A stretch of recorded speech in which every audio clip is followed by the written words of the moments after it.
Namaskar, welcome to Pradipta's Musings. I am Pradipta Chaudhary, an initiated lay devotee of Ramakrishna Math and Mission. I am reading out the memories of Swami Ranganathananda about his Guru, Swami Shivananda, the second president of the Ramakrishna order and an illustrious direct disciple of Sri Ramakrishna Paramahansa.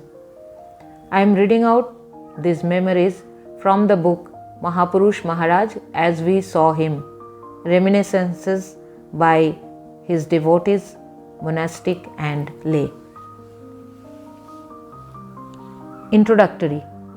Swami Apurvanandaji has exerted more than the usual pressure of loving persuasion to make me agree to contribute to this volume of Reminiscences. Having been the devoted personal attendant of Mahapurushji for long years and having received his love in abundance, Apurvanandaji is in a unique position to share with the readers a plethora of reminiscences. But my reluctance arose from the fact that I had not the privilege to live long years in Mahapurushji's company and had consequently very few memories of him which could be shared. It is, however, true that I have received from him all that sustains one in the spiritual life. From him I received also the most spiritually impressive brahmacharya and sannyasa initiations of the Ramakrishna order, including the monastic name I bear. My first meeting with Mahapurushji. Though most dreams are just dreams, useless except for the psychoanalyst, some dreams may reveal the trend of the future development of one's life and destiny. From this point of view, Mahapurushji, whose monastic name of Shivananda was more than a mere name, his brother disciples saw in him a manifestation of the Shiva nature, came into my inner life years before I saw him with my physical eyes. Being devoted from childhood to the worship of God in his aspect of Shiva in the impressive cave temple situated on a rocky hill in my native riverside village of Trikkur in central Kerala, I had a vivid dream when I was hardly 9 or 10. I felt myself being carried high up in the sky above the din of the world and ushered into the presence of an old sage sitting cross-legged in a large room which vibrated with his holiness and peace. The sage, whom my heart spontaneously recognized as Shiva, lovingly beckoned me to take my seat to his left. I obeyed. He then imparted to me some spiritual instruction. I felt a great sense of joy and blissfulness, and in that mood I woke up from the dream. 4 or 5 years later, at the age of 14 and a half, I came across first the remarkable book, The Gospel of Sri Ramakrishna, and later the biographies of Sri Ramakrishna and of the Holy Mother, and the life and teachings of Swami Vivekananda. The impact of the study of these books on my young mind was indescribable. It helped to generate a spiritual tide which gave form and force to the inchoate spiritual ideas and aspirations struggling for expression in my boyish mind and imagination. And during the next 3 years, the tide developed into a flood of love for and dedication to the holy cause for which this blessed Trinity appeared in the world, founded the Holy Ramakrishna order of monks, and attracted spiritually sensitive youths to join the same. At the age of 17 and a half, I left home and parents on 25th of June 1926 with the intention of joining the order in its Mysore branch, which was then presided over by the late Swami Siddheshwarananda. Fortunately, he had come to the town of Trichur then to see his parents. I accompanied him by a night train from the town of Trichur, which is 6 miles from my village Trikkur, to the city of Uti. We reached Uti the next morning.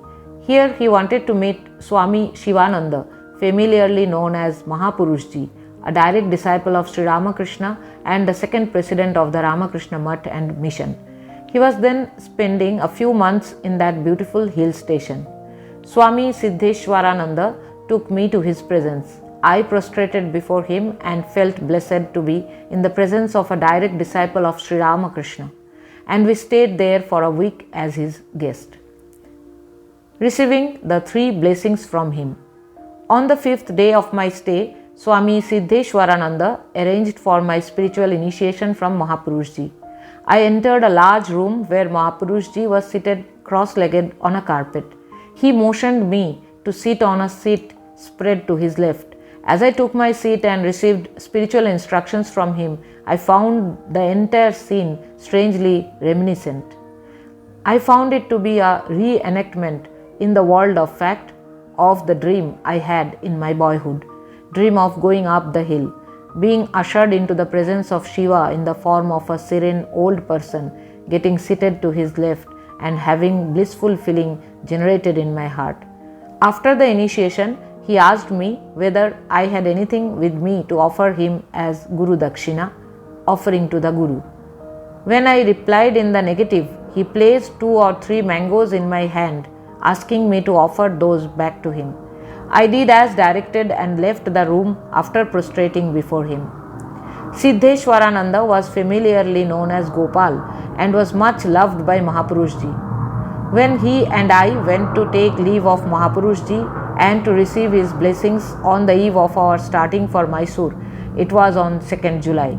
Mahapurushji gave me this brief parting message along with his blessing, serve Gopal. And for the next 12 years, I was privileged to serve Siddheshwarananda both in a personal sense and in the sense of the holy cause of which he was the local leader. I served him for 9 years in the Mysore branch center of the order, first as a cook, dishwasher and housekeeper for 6 years, and later as warden of its home for students for 3 years. This was followed by 3 years in the Bangalore branch of the order. During the first 7 years of this period, I had my brahmacharya and sannyasa initiations from Mahapurushji, the former on Bhagavan Buddha's birthday in May 1929 and the later on Swami Vivekananda's birthday in January 1933 at the Belur Mutt. On the first occasion, Mahapurushji was present throughout the ceremony, which was held in those days in the room behind the old chapel of Sri Ramakrishna, dedicated by Swami Vivekananda in 1899. His physical presence with a smiling, serene face intensified the spiritual atmosphere of the ceremony, at the end of which he conferred on me, as is the custom, a new name, Yati Chaitanya. Due to infirmities of age, he could not be physically present on the occasion of my sannyasa. But after the ceremony, I, along with the other 8 fellow candidates, went to his room to receive from the Guru the monastic vows and blessings and the monastic robes and names. On each of these 2 occasions, I had the privilege to spend over 3 months at the Belur Mutt in his elevating company and daily render him little personal services, which included bringing tube well water from nearby Lilua for his daily bath and a cup of curd for the diet of his faithful dog. Memorable hours with the teacher. The most memorable experiences on these occasions were the daily morning sessions in his room after breakfast, lasting sometimes for over an hour, consisting chiefly discussions on spiritual topics. Monks and probationers used to come in batches and after prostrating before him used to stand aside. He used to be seated on his bed or on his chair, indrawn, often with the hookah in front, from which he would draw a puff now and then, and mostly in an abstracted mood, would exchange courtesies with the monks and novices present. When his indrawn mood would get a bit relaxed, he would converse on various topics with those present, interspersing it with humor and laughter, an endearing trait especially characteristic of Sri Ramakrishna and his disciples. Sometimes the talk would turn on to deep spiritual themes, and those present would wait on every word that fell from his lips. In between all these, one could hear him utter, in a tone suffused with deep devotion, such spiritual phrases as Satchidananda Shiva, Jai Guru Maharaj, Jai Ma, etc.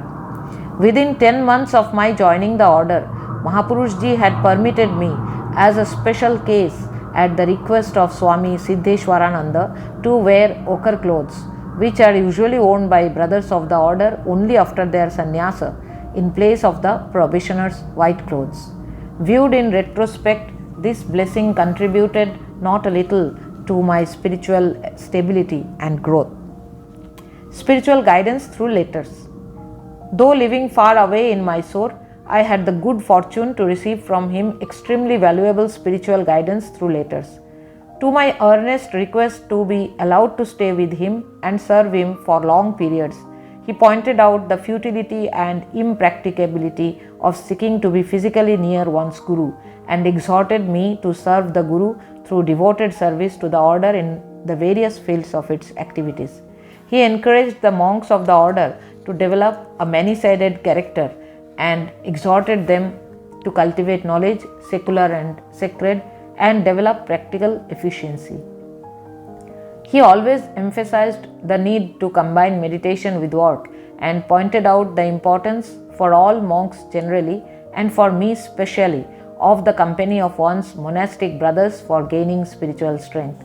He warned me against the weakening effects of religious sentimentalism and explained that true love of God can be gauged not by our sentimental effusions but by purity of our character and spirit of dedication and service.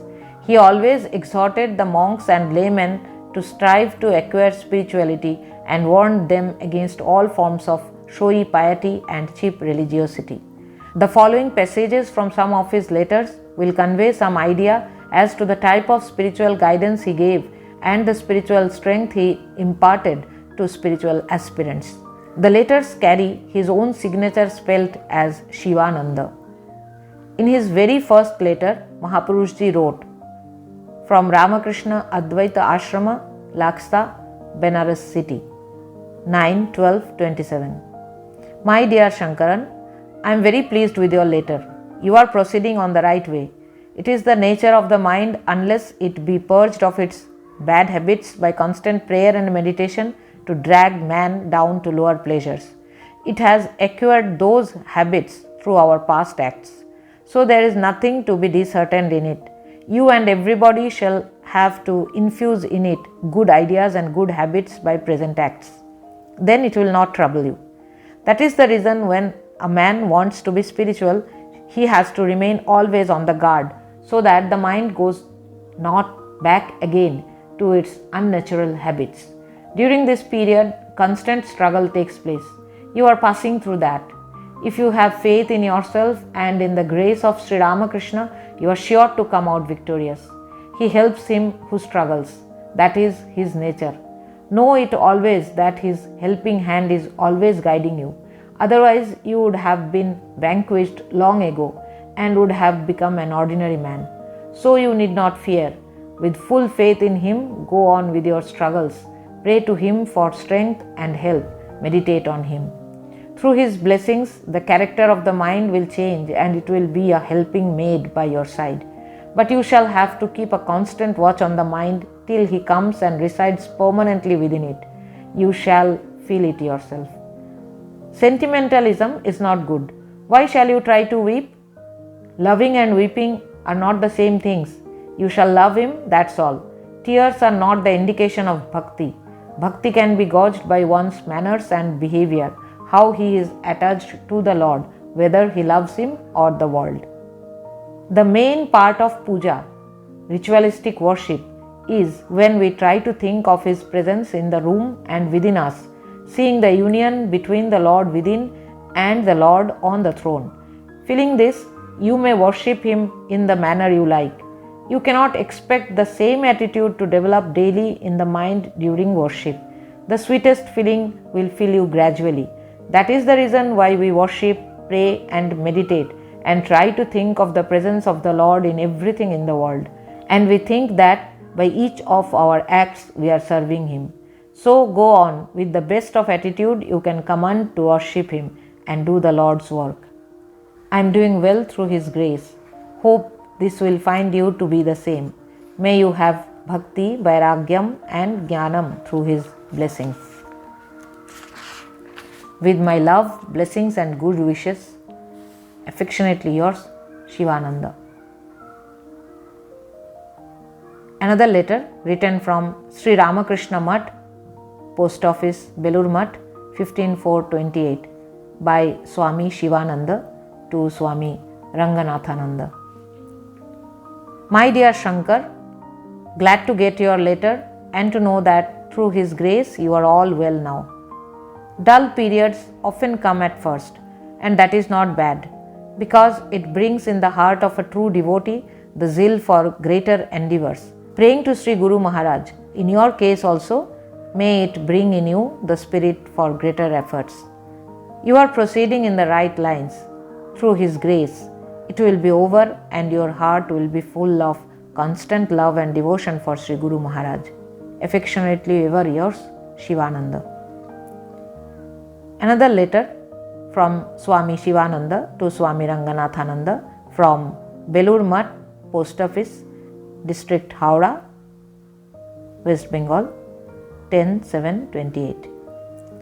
My dear Shankaran, received your letter duly and am glad to know that you are doing well. Praying to Sri Guru Maharaj to increase your hankering to know Him and to have a pure and holy life. We are all human.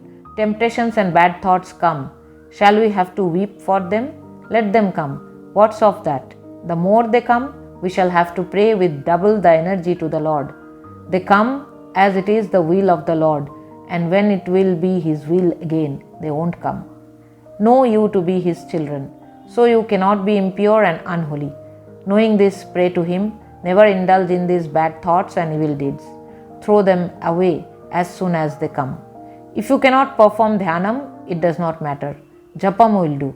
One can meditate well, another can do japam well. Through either japam or meditation, one can attain liberation. When Sri Guru Maharaj will give you opportunity, you will come to me to have bodily darshan. Otherwise, I am ever present within you in spirit. Through His grace, I am doing well with my affectionate love and blessings. Affectionately ever yours, Shivananda. Another letter written by Swami Shivananda to Swami Ranganathananda from Sri Ramakrishna Mutt, Post Office, Belur Mutt, on the date 17/11/28. My dear Shankar, your affectionate letter of the 12th last is to hand. Surely your prayers are being granted. You are advancing towards the goal unmistakably. One day you shall realize that through His grace. Affectionately ever yours, Shivananda. Another letter written by Swami Shivananda from Sri Ramakrishna Mutt, Post Office, Belur Mutt, dated 14/5/30. My dear Yati Chaitanya, glad to get your letter and to know all about you. My health is not good. I am glad to know that your health has much improved. I am blessing you. May you have Viveka and Vairagyam like Buddha. Affectionately ever yours, Shivananda. Another letter written by Swami Shivananda to Swami Ranganathananda from Sri Ramakrishna Mutt, Belur Mutt, dated 7/7/30.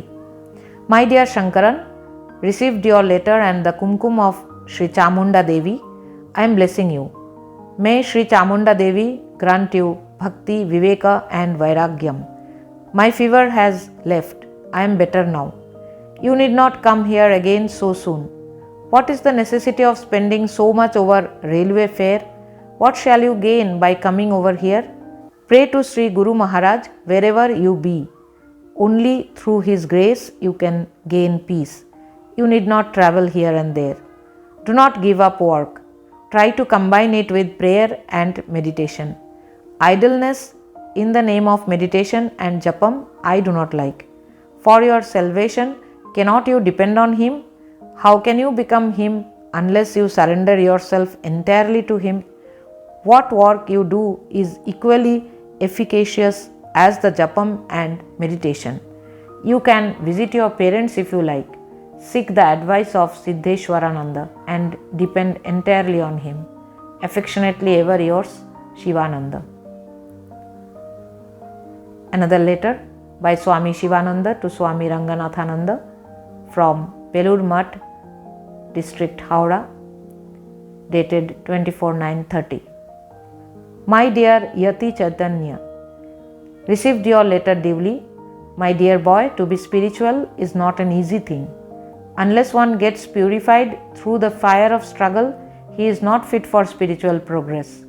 So such struggles will come. We need not be at all afraid for that. You are a child of Sri Ramakrishna. Be always conscious of it and brave the struggle. Through His grace, I am sure you shall succeed. You are thinking of Sri Ramakrishna, the personification of purity. All impurities will have no hold on you. I am also praying. May you have peace and happiness, purity, viveka and vairagyam. Affectionately ever yours, Shivananda. Another letter written by Swami Shivananda from Belur Mutt, dated 24/3/31. My dear Yati Chaitanya, received yours duly and have gone through its contents. Such depression in mental attitude often comes to sadhakas at the initial stage. But those who do not understand their condition, they get deluded and get lost. But as in your case, you are fully cognizant of them and of their evil effects, and trying to overcome them, through His grace they will pass away. Pray to Him for strength and struggle, never give way. If you can cross this hurdle, next time it will not be of such strength. You must have the will to overcome them. You know their nature.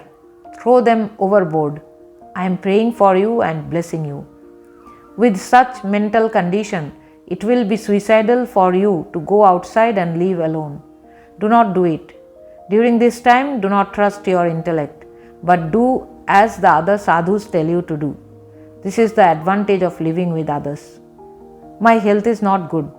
I am getting repeated attacks of asthma. You need not be anxious for me. May He grant you strength, purity, viveka, vairagyam and obedience. My blessings and best wishes to you. Affectionately ever yours, Shivananda.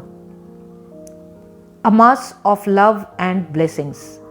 Mahapurushji appeared to every monk and devotee as a mass of love and blessings. Hundreds of monks and thousands of laymen were the fortunate recipients of his love and blessings. He gave me to understand that in initiating me or any other seeker, he had only offered me or the seeker concerned at the feet of the Lord. To anyone asking for his blessings, his characteristic reply was, "What else have we with us to give others except blessings?" Very rational in his attitude and outlook, and singularly informal and deeply human with sainthood and holiness, the presidentship of an international spiritual and humanitarian movement sat lightly on his mind and heart. A few weeks after my sannyasa, I sought his blessings on the eve of my visit to the Ramakrishna Mission Ashrama, Sargachi, West Bengal, in order to fulfill my heart's long cherished craving to meet and receive the blessings of Swami Akhandananda, another direct disciple of Sri Ramakrishna. He was then the vice president of the Ramakrishna Mutt and Mission. As the founder and head of that ashrama, he was the first and foremost among the fellow disciples of Swami Vivekananda to implement his message of the service of God in the poor and the suffering. Mahapurushji was happy to learn that I was going to meet Akhandananda to receive his blessings. I spent 3 happy days in the latter's holy company at Sargachi and received his love and blessings in ample measure.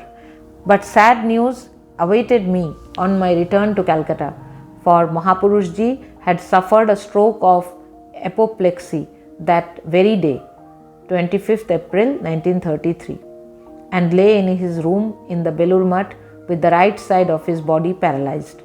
After a few weeks' treatment and care, the crisis passed, though the paralysis of the right side with resulting incapacity of speech continued till his passing away about 10 months later.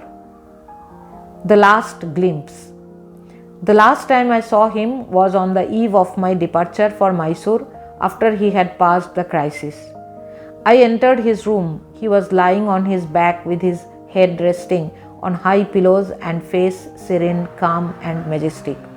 As I prostrated, Swami Apurvananda, who was attending on him, informed him that I was leaving for Mysore to resume my duties in the ashrama there.